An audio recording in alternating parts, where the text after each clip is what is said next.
My grandmother left me her house, the only family who ever cared. Days later, I found a broken window and a note. Get out before it's too late. My parents and brother Ethan showed. The splintered window frame was the first thing I saw, a jagged tear in the pre-dawn Oregon gloom, the Pacific's salty tang sharp. Then, cold dread. I'd only been in Grandma June's coastal cottage for 3 days, naively believing peace attainable, and already violence, or its threat, had visited. My heart hammered as I scanned the living room. Nothing obviously stolen, just disturbed, a subtle violation making my skin crawl. Then the note on the kitchen table, weighted by a chipped teacup. This house isn't yours. Get out before it's too late. No signature, just a raw, ugly threat. The old floorboards creaked as I moved cautiously. This wasn't random. This felt personal, a message. My stomach tightened. Who knew I was here? Besides Grandma's lawyer. The answer was obvious and sickening. My mind, reeling from Grandma's passing a week prior, flashed to another eviction. 18, diploma fresh, walking into a stripped bare house. My parents, David and Susan Henderson, architects of my childhood misery, and my golden boy brother Ethan, had vanished. 2 states away. Their parting gift? A post-it. Figure it out, Alex. Time to stand on your own 2 feet. No goodbye, no explanation. Ethan, the chosen one, went with them, his bright future packed. Me? Excess baggage, ditched. Grandma June was my only refuge, sending what little money she could, her letters a lifeline. She'd always whispered, be careful of family, Alex. Sometimes blood runs thicker with greed. This old house, peace, or trouble. Remember. She'd also given me a small tarnished silver locket. Keep this close. It might show you a way. At the time, a sentimental gesture.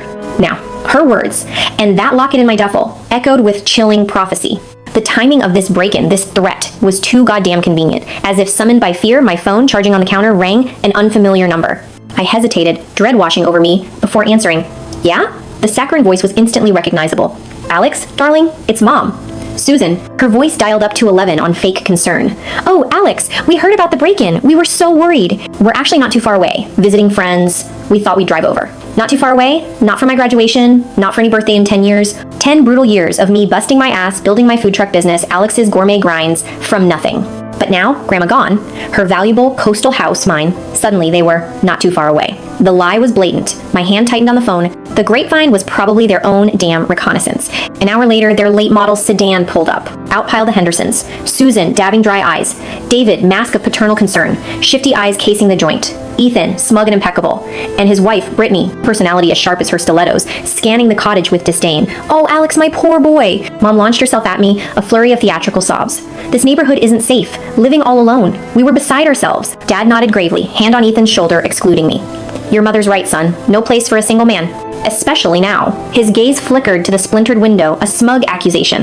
Ethan, the entitled prince, cut to the chase, Brittany smirking. Look, Alex, be real. This house, it's quaint. You don't need it. You got your food truck used to roughing it. Brittany and I, he gestured vaguely towards Brittany's flat stomach, we're expecting again, twins, a lie for guilt. We desperately need space, a yard for the kids. This place, with renovation, could be perfect for us. Mom chimed in, voice dripping false sweetness. Yes, darling. What June would have wanted. Family close, great grandkids safe. You can visit, and you wouldn't have to worry about upkeep or intruders. The sheer audacity stole my breath. This wasn't subtle. The break-in, their coincidental arrival, this demand, a coordinated assault. So, let me get this straight, I said, voice dangerously calm, a volcano of rage erupting inside. You kick me out at 18, post-it note, no space. 10 miserable years, not a word. Grandma June, the only one who gave a damn, leaves me her house, my only real home. And now, not a week after her funeral, you show up, after a convenient break-in, and demand I hand it over to Ethan and his imaginary twin-expecting wife? Is that about right? My father's mask slipped. Don't take that tone, Alex. We're family, trying for a practical solution. Ethan needs this house more. It's practical. Practical? I nearly choked. For whom, Dad? Ethan, who never worked for anything, or practical for you, so you don't deal with his expanding brood. Brittany gasped. How dare you? Ethan works very hard. Doing what, Brittany? I shot back, patience gone. Managing his allowance? Or that consulting job with Dad's golf buddy, Mr. Abernathy? Who keeps funding Ethan's failures? Ethan's face flushed. You pathetic food truck cook, he snarled. Enough, Mom shrieked, voice sharp. Alex, you're being selfish. A reasonable request. We're helping you, taking this burden off your hands. A burden? I laughed, harsh and bitter. This house is the only loving thing anyone in this damn family ever gave me. And you think I'll let you waltz in and take it for King Ethan? You're all insane. Dad stepped forward, eyes narrowed, voice a menacing growl. Choose your next words carefully, Alex. There are things about this house, June's affairs, you don't understand. Things that could become troublesome if you're uncooperative. A veiled threat. Blatant as the note, just like Grandma's warning. As they reluctantly piled back into their car, faces tight with resentment, Mom delivered her ultimatum. 1 week to reconsider, Alex, she said, voice cold. 1 week to do the right thing. Don't make us take further steps. Further steps. The words hung like toxic fog. I watched them drive away, cold anger and deep unease in my chest. After they left, I searched the cottage again. The break-in was too clean, too purposeful, not for valuables. They'd sought something specific. My eyes fell on Grandma June's roll-top desk. That one small upper drawer, unnoticed before, was slightly ajar. The wood around its tiny brass lock splintered, as if pried open. My heart pounded. What had they been looking for, and what further steps were they planning? Grandma June's house, once a symbol of peace, now felt like the center of a gathering storm. The week that followed my family's ominous visit and their parting ultimatum was a masterclass in psychological warfare, a relentless siege designed to wear me down until I capitulated. My phone became a conduit for their escalating campaign of pressure and thinly veiled threats, a constant, unwelcome intrusion into the fragile peace I was trying to cultivate in Grandma June's home. Mom, Susan, would call daily, sometimes multiple times, her voice oscillating wildly between tearful, whimpering pleas about family unity and the supreme importance of forgiveness, in sharp, guilt-inducing lectures on my ingrained selfishness and appalling lack of gratitude for all the sacrifices they'd supposedly made for me over the years, sacrifices I had absolutely no memory of, only a long, bitter, internal tally of neglects, dismissals, and outright cruelties. Dad, David, preferred a more menacingly calm, almost corporate approach to his particular brand of intimidation. His occasional texts were filled with vague, lawyerly-sounding warnings about unforeseen complications that could arise with Grandma June's estate, subtle hints that the probate process could become extraordinarily difficult and unnecessarily expensive for me if I wasn't prepared to be reasonable, and repeated suggestions about how it would be so much simpler, so much cleaner for everyone involved if I just cooperated and saw the bigger familial picture. Ethan, predictably, was the blunt instrument in their orchestra of manipulation, his contributions devoid of any pretense or subtlety. His messages, when he bothered to send them directly instead of having mommy or daddy act as his mouthpiece, were a crude barrage of entitled demands, childish insults, and accusations that I was jealously hoarding a house I didn't deserve, while his poor, innocent, rapidly expanding family suffered in their supposedly cramped suburban tract home. Brittany, his charming wife, ever the social media warrior, took her campaign to the public forum of Instagram and Facebook, posting a series of cryptic, passive-aggressive statuses about heartless, unfeeling relatives who turn their backs on blood, and greedy wolves in sheep's clothing who prey on vulnerable, struggling young families, clearly aimed at me and cleverly designed to drum up sympathy from their curated circle of equally superficial friends, a tactic I was sure was meant to further isolate me, and preemptively poison any well of local support I might find in Grandma June's tight-knit coastal town. The break-in at Grandma's house was never mentioned again by any of them, as if it had been a figment of my imagination. Yet, the memory of that splintered window, the ugly note, and the violated drawer on Grandma's desk kept a cold knot of anxiety tight in my gut. They weren't just after the house, they were after something in it, or connected to it, something that splintered drawer represented, something they believed was still hidden. The gnawing question of what became a constant hum in the back of my mind. My food truck business, Alex's Gourmet Grinds, my sole source of income, and the one damn thing I'd built on my own, also started experiencing a string of unfortunate coincidences. A vital refrigerator compressor malfunctioned right before a huge catering gig, forcing me to scramble and lose stock. A bulk produce order arrived, spoiled, smelling faintly of chemicals. Anonymous, scathing online reviews, clearly fabricated, suddenly appeared, attacking everything from my food quality to my hygiene. I couldn't prove it was them, not yet, but the timing was too perfect, the malice too familiar. They were trying to squeeze me from all sides to make my life so unbearable that handing over Grandma's house would seem the only path to peace. But peace with them was an illusion. I knew from bitter experience always came at my expense. I wasn't going to roll over. Grandma June had believed in me, left me this tangible piece of her love, and I'd be damned if I'd let them snatch it away. My first call, after another sleepless night, was to Mr. Peterson, the retired police detective who had been Grandma June's neighbor and close friend. He was gruff, no nonsense, with a keen understanding of the town's undercurrents. He'd always been kind to me during childhood visits, a stark contrast to my parents. He listened patiently, his weathered face growing grimmer. Your grandmother, Alex, he said, his voice a low rumble, was a sharp woman. She loved you dearly, but she wasn't naive. She mentioned to me a few times in her later years she was concerned about pressures from your parents regarding her finances. She hinted they were trying to get her to invest in some of Ethan's ventures that always seemed to go belly up, leaving your folks holding the bag. This confirmed my suspicion. The splintered drawer, the strange financial papers I'd found in an old recipe box, pieces of a larger, uglier puzzle. It wasn't just about the house, it was about what the estate might contain. My next call was to Ava Reynolds, my closest friend from my early, struggling food truck days back in LA. Ava was a force of nature, a sharp-witted, fiercely loyal event planner who knew everyone and had a knack for cutting through bureaucratic red tape and calling out bullshit. I poured out the whole sordid story, the break-in, the family ambush, the harassment, my suspicions. Those goddamn Hendersons, Ava spat, her voice crackling with indignation even over the phone. They haven't changed a bit, have they? Still a pack of entitled vultures. All right, Alex, first things first, you need a lawyer up there, a local bulldog who knows the Oregon probate system and isn't afraid to play hardball. I know just the person, Sarah Chen. She relocated her practice to Portland last year, specializes in exactly this kind of messy estate shit. She owes me one. I'll make the call. True to her word, within hours, I was on a video call with Sarah Chen. She was young, maybe early 30s like me, but her eyes were sharp, her questions precise, and her demeanor exuded a calm, steely competence that I found immensely reassuring. After hearing my story, including the details of the updated will my family would inevitably try to produce, Sarah was more than intrigued. She was professionally incensed. The timing of their demand, Alex, coupled with the initial suspicious break-in and the subsequent pattern of escalating harassment, is highly indicative of bad faith, to say the very least, she said, her voice crisp. If your grandmother's original will unequivocally states you as the sole beneficiary, they have a very weak legal standing, unless they can produce a more recent, legally sound document. And even then, if there's evidence your grandmother was under duress or lacked capacity when such a document was signed, it can and will be vigorously contested. We need to find out what they think they have and why they're so damn desperate for that specific house. She advised we immediately file a caveat with the probate court to prevent any surprise filings and to start meticulously documenting every instance of harassment. The further steps my mother had threatened became clearer a few days later when Mr. Davies, a smarmy local lawyer I didn't recognize, contacted me via registered mail. He was, the letter stated, acting on behalf of the Henderson family.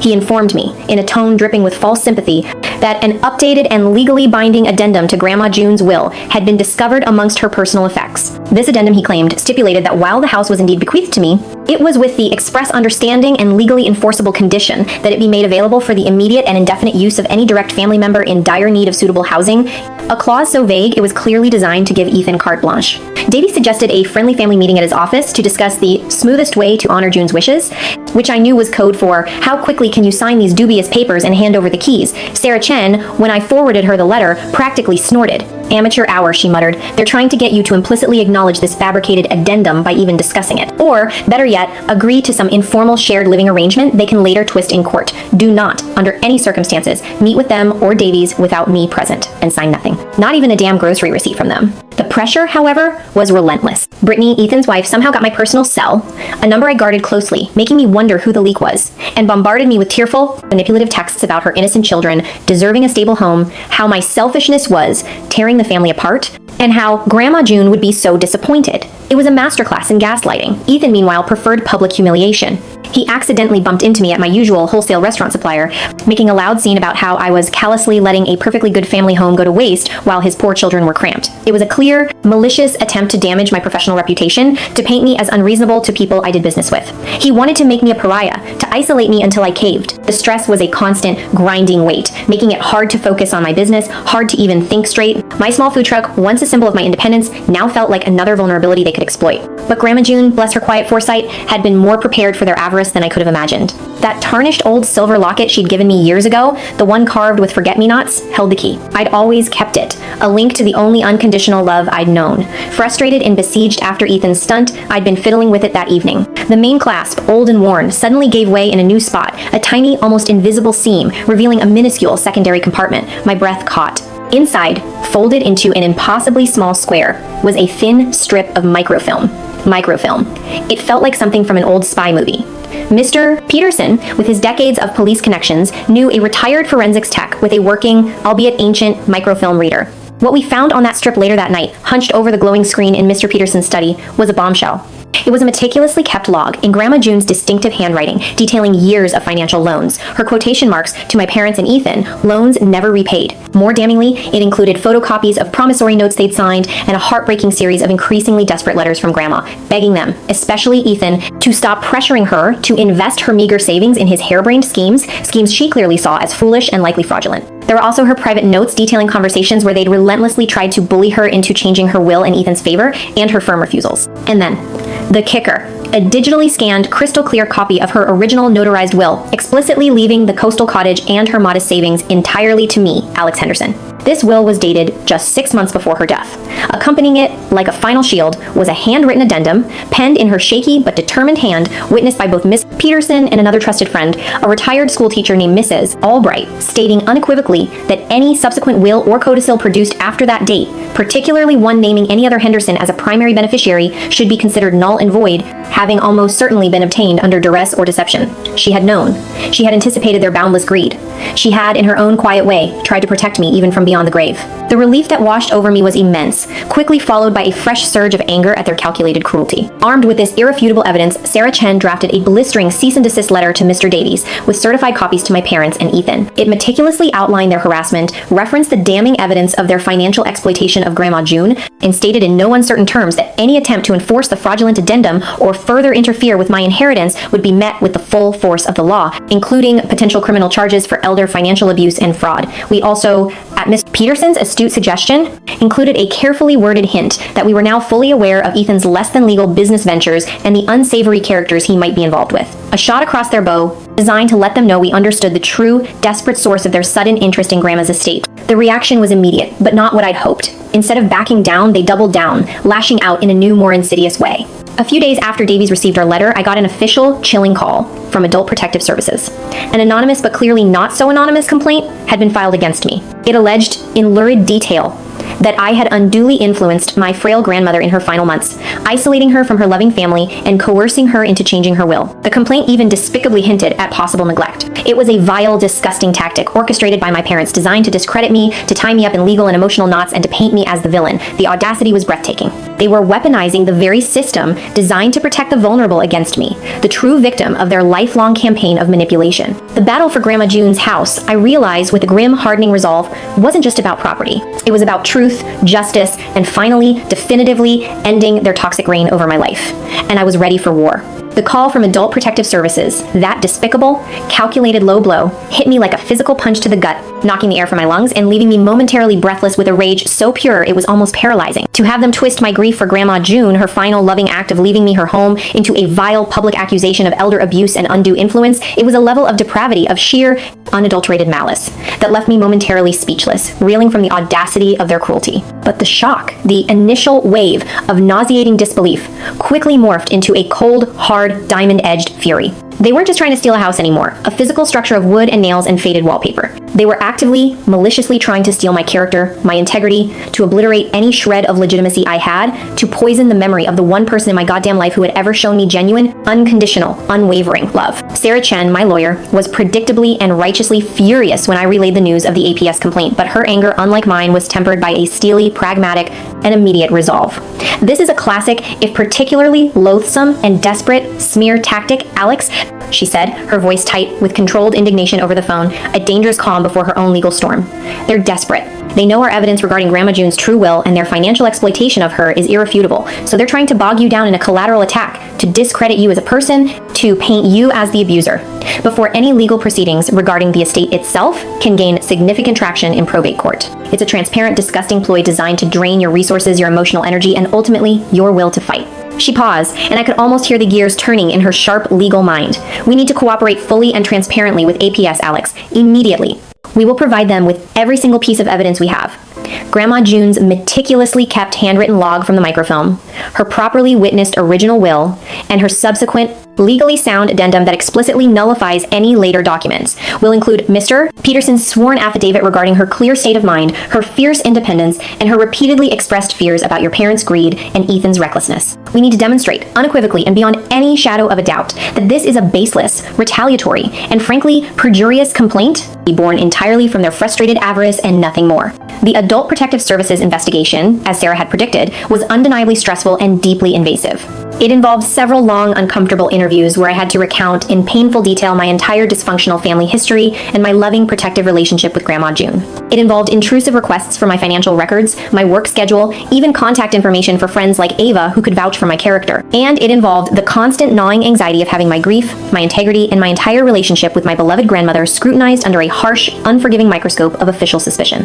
But ultimately, their desperate, malicious gambit worked spectacularly in my favor, backfiring on them with a satisfying thud. Mr. Peterson, with his decades of unimpeachable service as a police detective and his clear, unwavering, and deeply personal affection for Grandma June, was an absolute pillar of credibility. His testimony regarding her sharp, lucid mind, her fierce independence even in her declining physical health, and her explicit, documented fears about my parents' relentless financial importuning and Ethan's increasingly erratic behavior was irrefutable and clearly resonated with the investigator. The evidence on the microfilm, particularly Grandma June's own poignant, dated, handwritten words about the constant, exhausting pressure she was under from my parents to change her will in Ethan's favor, painted a crystal clear, undeniable picture of who the real manipulators, the real abusers were in this this sad, sordid family saga. The APS investigator assigned to my case, a weary but remarkably discerning woman in her late 40s named Miss Albright, who had clearly seen far too much of humanity's darker side in her line of work, quickly and efficiently saw through their transparent, self-serving charade. The case against me was officially closed within a couple of surprisingly short weeks, deemed unfounded and without merit, with a not-so-subtle, stern, and reportedly quite memorable warning issued directly to my parents by Miss Albright herself, cautioning them about the serious legal repercussions, including potential criminal charges of filing malicious, vexatious, and demonstrably false reports with a state protective agency. It was a small but incredibly significant victory, a validation that cut through some of the suffocating fog of their lies, and it fueled my resolve like high-octane gasoline. They had, in their boundless arrogance and their panicked desperation, monumentally, catastrophically overplayed their hand. Meanwhile, Mr. Peterson, his old-school detective instincts now fully engaged and his personal sense of justice thoroughly outraged by my family's despicable tactics, had been quietly, persistently, and with a network of old contacts that still ran surprisingly deep, digging even further into Ethan's much vaunted but consistently vague business ventures and the less than reputable characters Sarah Chen had so pointedly and correctly alluded to in our powerful cease and desist letter. What he eventually unearthed, through a combination of sifting through online forums dedicated to high-risk, unregulated investments and a few discreet, off-the-record conversations with some of his shadier former informants, was even more disturbing, more dangerous, and frankly, more terrifying than I could have anticipated. Ethan, it turned out, wasn't just a spoiled, incompetent, and perpetually failing brat living off parental handouts and a string of predictably disastrous get-rich-quick schemes. He was, according to Mr. Peterson's increasingly alarming and well-corroborated findings, deeply, inextricably enmeshed in a local, high-risk, and completely unregulated cryptocurrency speculation ring. This particular ring, run by individuals with very real, very unsavory, and demonstrably violent criminal ties, including, it was strongly rumored and increasingly evident, the infamous Marcus Thorne himself, or at least some of his more aggressive and ruthless regional lieutenants, had recently, spectacularly, and very publicly collapsed, leaving a long, angry, and increasingly impatient trail of out-of-pocket investors demanding their money back with exorbitant interest, and often with explicit, chilling menaces. My father, David, in a desperate, foolhardy, and ultimately pathetic attempt to bail out his precious, irresponsible golden boy yet again, had apparently, and with an astonishing degree of arrogant stupidity, promised these dangerous, unforgiving individuals that a significant family inheritance was forthcoming, an inheritance they could all, he'd foolishly implied, handsomely benefit from if they just helped persuade the stubborn, uncooperative, and now inconveniently present beneficiary, me, to be more forthcoming and generous with the funds. The initial break-in at Grandma June's house, the crudely splintered drawer on her old roll-top desk, they hadn't just been looking for a newer fraudulent will to legitimize their claim on the property. They'd likely been frantically, desperately searching for any hidden assets, any stashed cash, any marketable antiques, anything at all of value they could use to appease Ethan's increasingly agitated and undoubtedly dangerous creditors. And the thinly veiled threats I'd received from my father weren't just his usual blustering, impotent rage. They were likely amplified, perhaps even directly dictated, by these shadowy, violent figures lurking menacingly in the background, using my parents and my idiot brother Ethan as their desperate, terrified, and ultimately expendable puppet. This wasn't just a grubby, pathetic family dispute over a will anymore, if it ever truly had been. I was caught squarely, unwillingly, in the dangerous, unpredictable, and potentially lethal fallout of Ethan's reckless, idiotic, and very possibly illegal dealings. My life, I realized with a sudden, sickening jolt of pure, cold fear that made the hair on my arms stand on end, could actually, genuinely be in danger. Armed with this new, terrifying, and game-changing information, Sarah Chen immediately, and with my full, now thoroughly alarmed agreement, advised a much more aggressive, preemptive legal strategy. We filed an emergency petition in probate court to officially validate Grandma June's original, notarized will and her witnessed, handwritten addendum, seeking an expedited hearing to settle the matter of the inheritance once and for all. Simultaneously, and with a new sense of urgency, we filed for a comprehensive, legally binding, and immediately enforceable restraining order against my parents, David and Susan Henderson, my brother, Ethan Henderson, and his equally complicit wife, Brittany Henderson, citing their well-documented pattern of ongoing harassment, the initial attempted break-in at Grandma's house, their malicious and now officially dismissed smear campaign with Adult Protective Services, and, most critically, the clear and present and potentially lethal danger posed to my physical safety by Ethan's documented criminal associations and the escalating threats clearly emanating from that dangerous quarter. The court date was set for the following week, an unusually swift scheduling that Sarah attributed to the seriousness of the allegations involving organized crime and the judge's apparent desire desire to nip this escalating situation in the bud. My family, predictably, and no doubt with funds they didn't actually possess or had borrowed from even shadier sources, hired the same smarmy, overconfident Mr. Davies to represent them. His first desperate move was to file a rambling, incoherent counter-petition, a document riddled with blatant falsehoods, wild accusations, and outrageous, easily disproven claims, asserting that their updated addendum, the one they tried to bully and deceive Grandma June into signing on her deathbed, was the true and sole reflection of her final wishes, and that I, Alex Henderson, was the one exhibiting erratic, greedy, dangerously unstable, and mentally unhinged behavior, possibly even posing a danger to myself and others if not brought under familial control. It was, Sarah assured me with a grim smile, the legal equivalent of a Hail Mary pass thrown by a team already down by 50 points in the final seconds of the game. But it still meant it was going to be a nasty, brutal, and very public fight, and I knew, with a weary certainty, born of long experience, that they would stop at absolutely nothing to try and get what they wanted. The days leading up to the pivotal court hearing were a suffocating blur of intense legal preparations with Sarah, sleepless nights filled with a gnawing, persistent anxiety that no amount of chamomile tea or late-night meditation apps could dispel, and a constant prickling, low-level fear that made every unexpected noise outside my temporary lodgings, every unfamiliar car that lingered too long on the street, feel like a potential imminent threat. Ava, my fiercely loyal friend from LA, bless her take-no-shit heart, flew up without a second thought as soon as I told her the court date, a much-needed, grounding pillar of sarcastic, unwavering, and occasionally wonderfully profane support. Mr. Peterson, stoic, steadfast, and utterly reliable, helped us coordinate with the local police department, ensuring there was an official, documented record of the threats and the potential danger I was facing, even going so far as to arrange for a discreet but visible police presence near my rented room and the courthouse itself on the day of the hearing. Chloe, my sister, remained a frustrating, worrying ghost.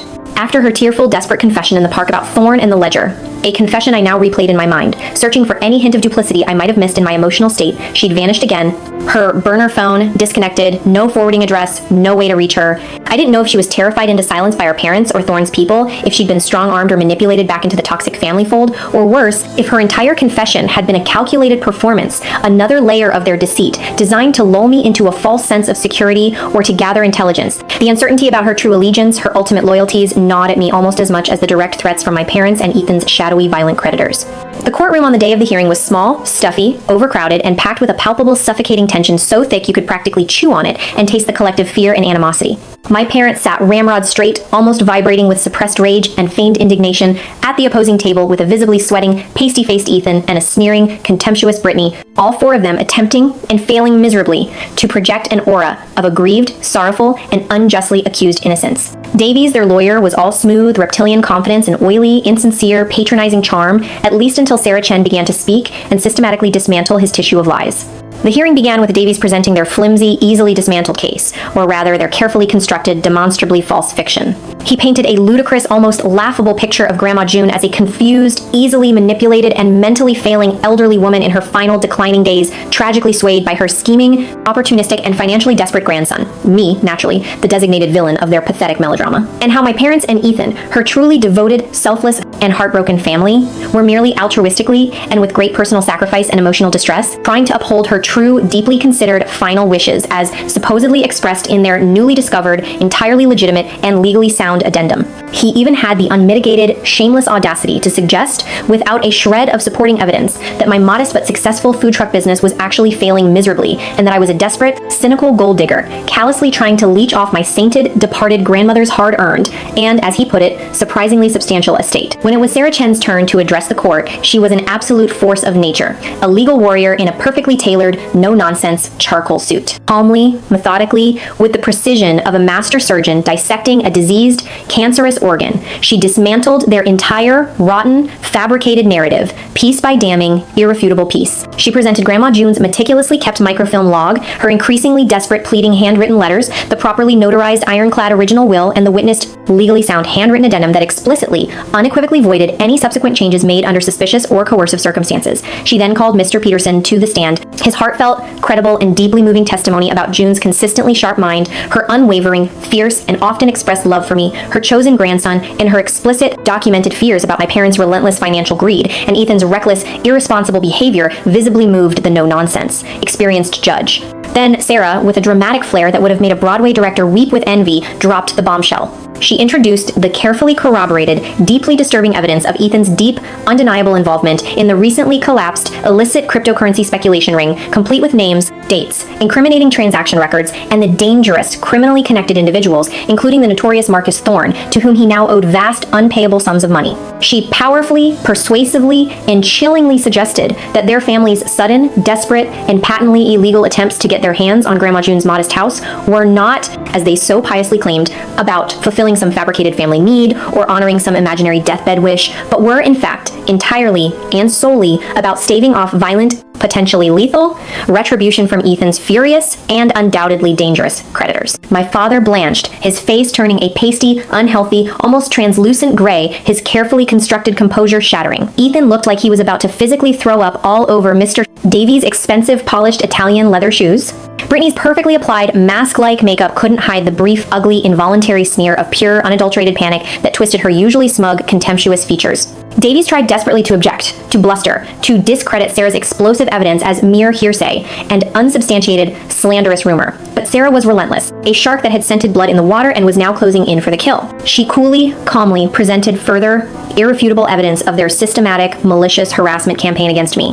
The official, dismissive report from Adult Protective Services regarding their unfounded, vindictive complaint, even printouts of some of Brittany's more venomous, thinly veiled, and easily traceable social media posts maligning my character. The judge, a stern, highly respected, and experienced woman in her late 50s, with eyes that had clearly seen every conceivable form of human depravity and deceit in her many years on the bench, listened intently, her expression growing increasingly grim, concerned, and visibly profoundly disapproving as the sordid, ugly, and frankly pathetic details of my family's decades of toxic, manipulative behavior unfolded before her in excruciating, undeniable, and deeply shameful detail. The turning point, the moment that definitively sealed their fate and shattered any lingering delusional hope they might have clung to, however, came from a completely unexpected, and for me, deeply, profoundly emotional source. During a brief mid-morning recess, as I was trying to steel myself for the inevitable, brutal, and undoubtedly personal cross-examination by the increasingly desperate, flailing Mr. Davies, a court bailiff approached Sarah Chen. "Counselor," he said quietly, his voice neutral, professional, "there's someone here in the witness waiting room who wishes to speak with you urgently regarding the Henderson case. She says her name is Chloe Carter, Henderson, I mean. She claims to be the petitioner's sister." My heart leaped into my throat, then seemed to stop altogether for a terrifying, breathless, suspended moment. Chloe. She was here. After all this deafening, agonizing silence, all this soul-crushing uncertainty, Ava, sitting beside me, her hand a comforting, steadying, almost crushing presence on my arm, squeezed it so hard I nearly yelped, her eyes wide with a mixture of profound, utter shock and dawning, incredulous, almost fearful hope. Sarah, ever the consummate, unflappable professional, simply nodded once to the bailiff, her expression unreadable, and excused herself, disappearing into the bustling, noisy corridor with him, leaving me in a maelstrom of conflicting, overwhelming emotions, hope, fear, anger, and a sliver of something akin to desperate, fragile trust. When the hearing reconvened precisely 15 tense, agonizing minutes later, Sarah Chen, a small, almost imperceptible, yet undeniably triumphant smile playing on her lips, informed the judge that the petitioner, Alex Henderson, had a new, unannounced, but highly relevant and potentially crucial witness to present. Chloe walked slowly, hesitantly, almost timidly, to the stand, pale and visibly trembling, her eyes fixed on the worn, scarred wooden floor, deliberately, pointedly, and with what looked like immense effort, avoiding the furious, incredulous, and suddenly unmistakably terrified stares of our parents and Ethan. Her testimony, when it finally came, was quiet, almost whispered at first, each word seeming to cause her visible, physical pain, but it was absolutely, utterly devastating to their already collapsing case. She corroborated everything on the microfilm, every damning, heartbreaking detail of Grandma June's meticulously kept log. She admitted, her voice choked with raw, ragged, almost feral tears, that our parents had systematically, relentlessly pressured Grandma June for money for years, that Ethan's endless, foolish ventures were a constant, crippling, and ultimately ruinous drain on their finances, and that she herself, since she was a young, impressionable child, had been used as a reluctant, often unwilling, and deeply conflicted pawn in their manipulative, greedy, and increasingly desperate schemes. She confessed, her voice breaking with a sorrow so profound, so raw, it echoed through the stunned, heavy silence of the courtroom, that the updated addendum, their lawyer, Mr. Davies, was so vehemently, so desperately, so dishonestly pushing as legitimate was an utter, despicable fraud, a complete and total, shameless fabrication. She described in horrifying, sickening, and unflinching detail how she had personally, with her own eyes, witnessed our father David callously, repeatedly, and with a chilling lack of conscience, coaching our mother, Susan, on how to perfectly mimic Grandma June's increasingly shaky, frail signature, and how they had then, with calculated cruelty, pressured a new, ethically dubious, financially vulnerable, and easily intimidated notary, who, it turned out, was a distant, struggling, and easily bought cousin of Brittany's, persoused, to validate the fraudulent document after Grandma June was already too ill, too heavily medicated, and too mentally clouded and disoriented to fully comprehend what she was supposedly signing, if she had even been conscious enough to sign it herself at all. A horrifying detail Chloe tearfully, shamefully admitted she wasn't even entirely sure about. She then, her voice gaining a desperate, trembling strength, fueled perhaps by years of suppressed guilt and a dawning, defiant courage, detailed the terrifying, ongoing threats from Marcus Thorne's brutal, thuggish associates. The true, violent, and deliberately inflicted nature of her own skating accident that had been no accident at all, but a brutal, calculated, and terrifying warning from Thorne, and how our parents and Ethan had explicitly, repeatedly, and with cold-blooded, selfish deliberation, told her to lie to me, to manipulate me, to play on any lingering familial affection, to do whatever it took, say whatever it took, to get me to give them the house, or the money from its inevitable sale, to appease the insatiable, dangerous Marcus Thorne and save their own worthless, miserable, undeserving skins. She wept openly, unashamedly, as she spoke, not the calculated, theatrical crocodile tears of her previous manipulative performances, but the genuine, heartbreaking, soul-wrenching, cleansing sobs of someone finally, agonizingly, and with immense, almost unbearable personal courage, unburdening themselves of an unbearable, crushing, and soul-destroying weight of guilt, fear, complicity, and long, painfully suppressed truth.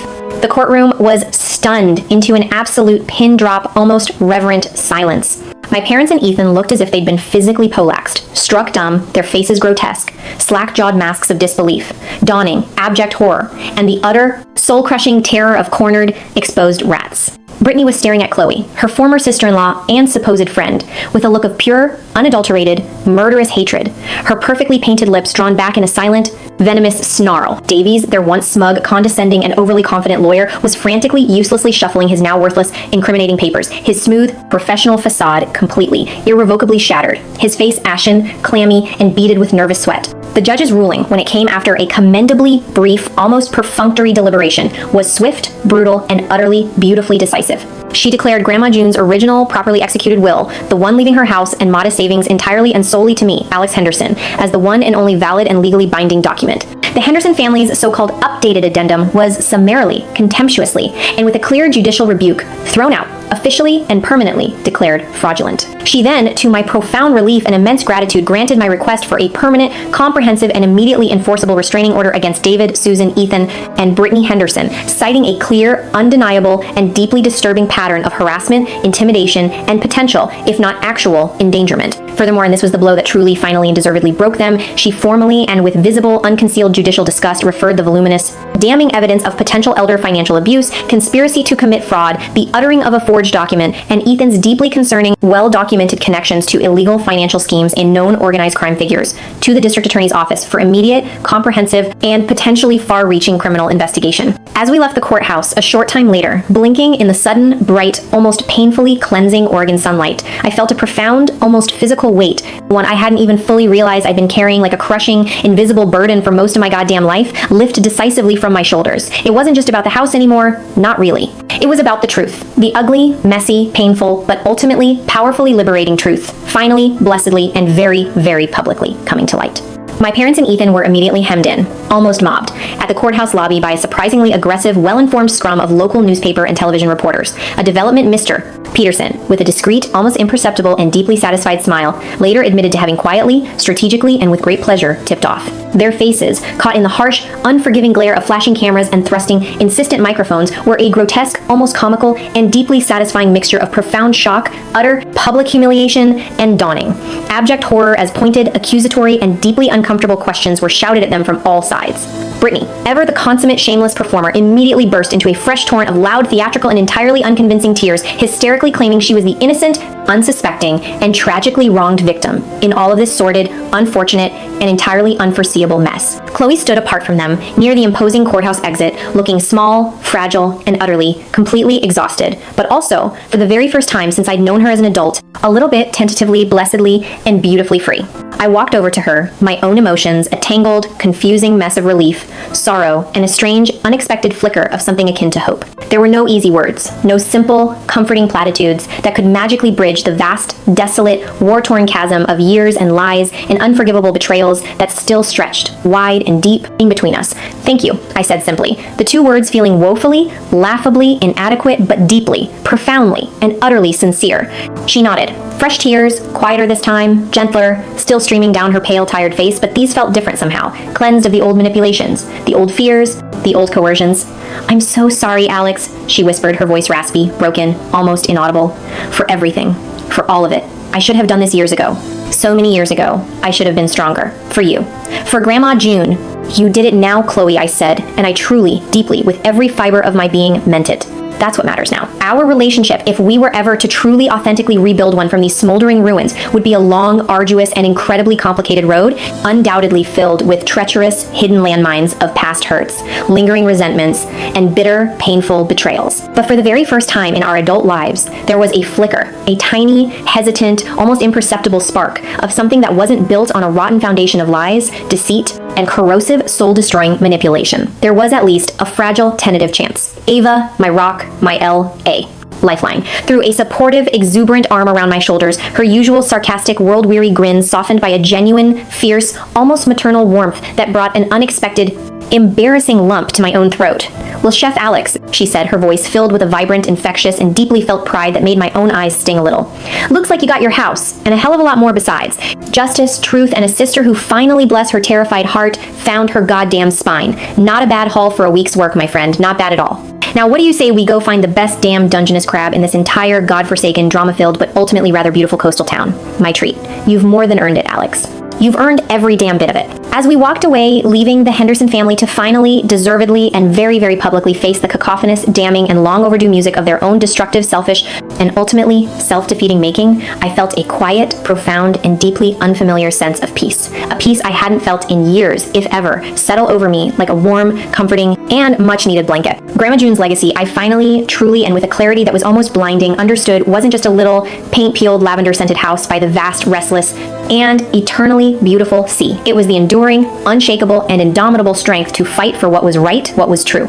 It was the unwavering, often terrifying courage to face down bullies and manipulators, no matter who they were or what power they thought they held over you. And it was the hard-won, forged in the fires of adversity resilience to build a life, and perhaps, eventually, with time, patience, and a great deal of healing, a true, chosen, and deserving family, entirely and unapologetically, on my own terms. The discordant, threatening, and fear-inducing notes of the past were finally, blessedly, beautifully fading, replaced by the tentative, hopeful, and surprisingly, wonderfully resonant strains of a new and much more honest, much more authentic, and entirely self-composed rhapsody.